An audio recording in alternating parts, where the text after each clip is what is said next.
Assalamualaikum warahmatullahi wabarakatuh. Apa kabar teman-teman semuanya? Semoga teman-teman dalam keadaan sehat dan dilancarkan segala urusannya. Seperti yang teman-teman lihat pada judul, jadi video ini akan membahas mengenai pelajaran TOEFL yang berdasarkan pada buku Longman oleh Deborah Phillips, yang akan saya bahas skill demi skill dari awal sampai akhir. Tapi sebelumnya, mari kita berkenalan dulu dengan buku ini. Jadi buku ini sudah tersedia di internet, maupun ada juga buku fisiknya, teman-teman bisa beli di marketplace langganan kalian.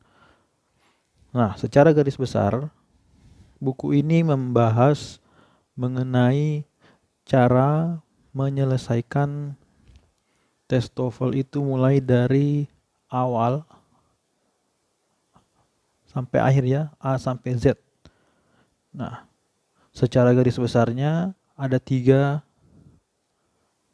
bagian yang dipelajari yang juga merupakan bagian dari tes TOEFL itu sendiri. Yang pertama ada listening, yang kedua ada structure dan writing expression, yang ketiga ada reading. Nah, semua bagian-bagian ini yang juga merupakan bagian-bagian dari tes TOEFL dibahas dan di breakdown, dipecah-pecah lagi ke dalam beberapa skill. Jadi di listening sendiri ada bermacam-macam materi, mulai dari skill 1, skill 2, skill 3, dan seterusnya. Skill-skill ini merupakan pembahasan yang membahas lebih detail mengenai ketiga bagian ini. Karena begini teman-teman, listening itu tidak sekedar listening, tetapi kalau dibagi-bagi lagi, dipecah lagi, soal-soalnya itu ternyata memiliki pola tersendiri. Misalnya ada soal yang short dialogue, ada soal yang long conversation, dan ada juga soal speech atau pembawaan seminar. Itu semua memiliki cara-cara pemecahannya tersendiri yang berbeda satu sama lain. Ada juga seperti kata-kata tertentu yang harus diperhatikan karena ini merupakan ciri khas dari subbagian tersebut. Nah, hebatnya buku ini adalah dia betul-betul membreakdown ketiga bagian ini secara detail ya, secara detail bahkan sampai ke akar-akarnya kalau menurut saya, sehingga kita yang sama sekali awam tentang TOEFL atau TOEFL itu bisa mengerti dengan baik. Tetapi menurut saya ketika kamu ingin belajar buku ini, setidaknya kalian sudah memiliki kemampuan bahasa Inggris yang standar.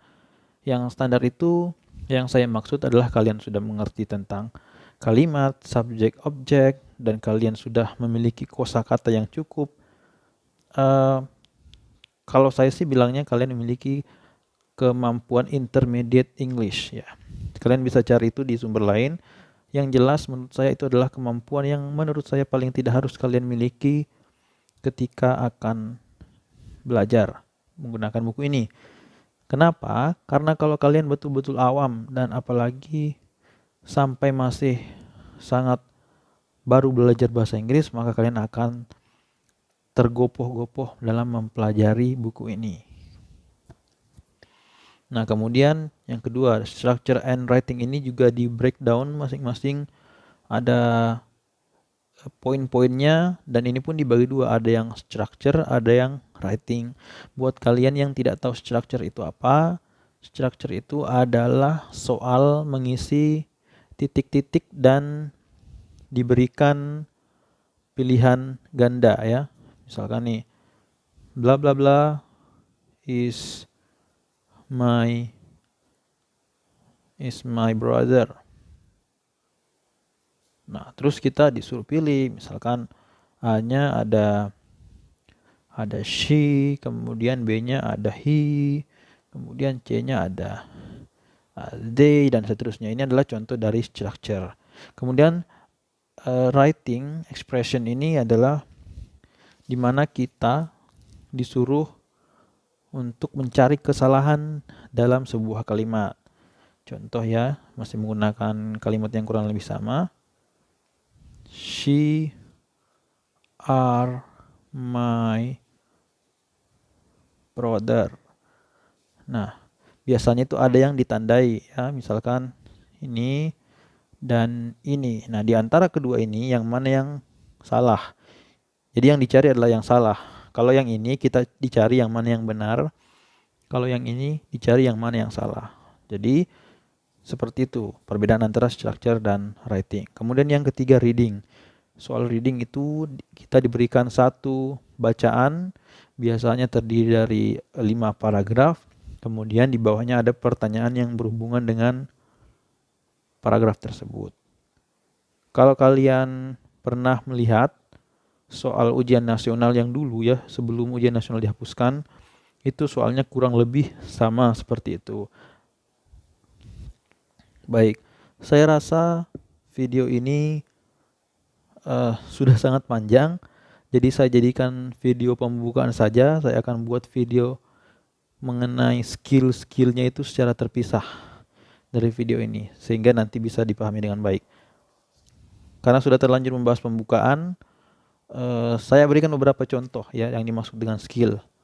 Skill itu misalkan di bagian structure ini, skill yang pertama itu adalah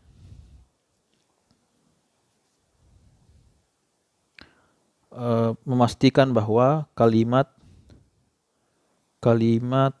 punya subjek dan verb. Itu adalah contoh skill pertama.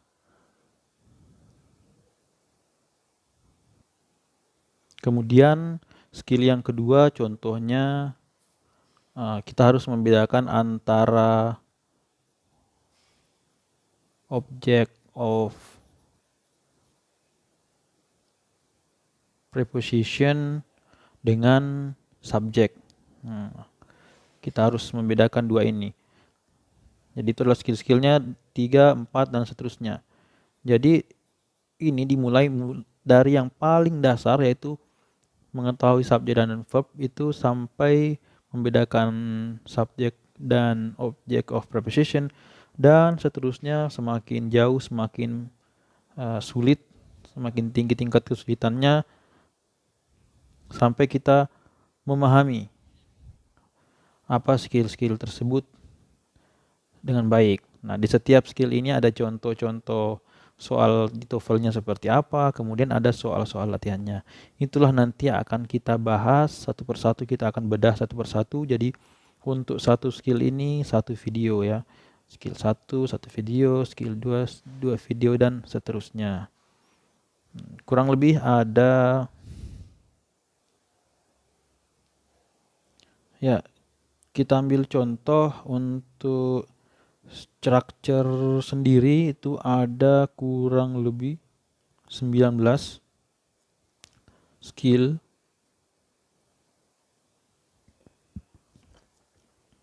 Kemudian untuk written expression itu ada 40 skill. Kurang lebih ya, saya kurang ingat persisnya. Tapi itulah yang akan kita pelajari. Jadi nantinya akan ada 40 video dan ada 19 video. Baru membahas satu part saja ya, baru membahas satu part ini, yang ini saja. Nah ya, terkait dengan hal itu, saya nanti akan mendahulukan, kita langsung loncat dari listening ke structure and writing. Ini dahulukan terlebih dahulu, kita akan bahas sampai selesai, kemudian reading sampai selesai, baru nanti terakhir listening. Atau bisa juga listeningnya dulu baru reading. Kenapa ini saya dahulukan? Karena menurut saya ini adalah yang paling banyak kesalahannya khususnya di saya sendiri sering salah di sini. Yang paling banyak orang gampang itu di listening. Saya ambil contoh diri saya sendiri, listening kemudian reading.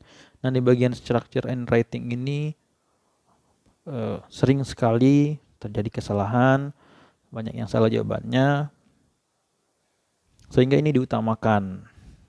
Jadi setelah kita belajar yang susah terlebih dahulu, baru kita belajar yang agak lebih mudah di bawahnya. Jadi kita di sini sama-sama belajar. Saya pun juga memberikan kalian soal-soalnya dan pembahasannya itu berdasarkan dari buku apa yang saya baca. Jadi kita membahas buku yang tadi ya, pembelajaran TOEFL dari Longman. Baik, sampai di sini dulu. Bagi teman-teman yang baru datang ke video kali ini, saya sarankan kalian mengklik tombol subscribe dan nyalakan notifikasinya agar kalian tidak ketinggalan video-video selanjutnya mengenai pelajaran ini, karena nantinya saya akan lebih rutin membuat video-video tentang pelajaran ini daripada video-video yang lain.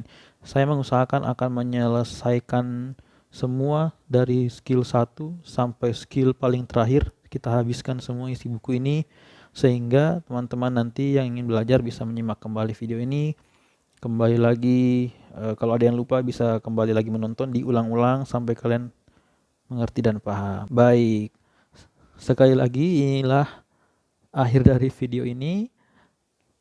Sampai jumpa, I'm signing off. Bye bye.